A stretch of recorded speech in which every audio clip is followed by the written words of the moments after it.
Kuasa beli ataupun nombor.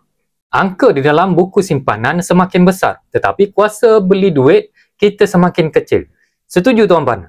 Ramai simpan belas ribu di dalam tabung haji ataupun ASB sejak tahun 2010. Nampak dividen masuk setiap tahun, tetapi harga barang, rumah, tanah semuanya semakin meningkat. Nilai duit kita semakin menyusut. Dividen sekitar 4 hingga 5% setahun tidak mampu lawan inflasi.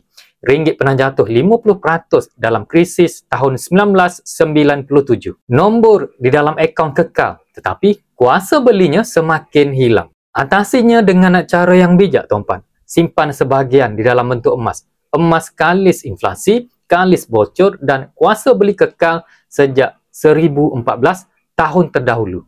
Simpan 10% daripada gaji setiap bulan di dalam akaun emas Gap Public Gold. Gram bertambah, nilai semakin kukuh.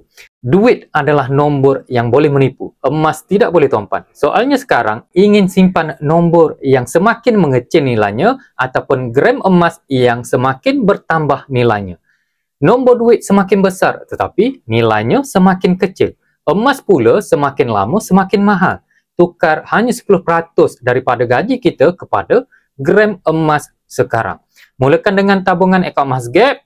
Tuan-puan terus hubungi saya untuk bimbingan, like dan follow video ni untuk info emas yang seterusnya. Assalamualaikum.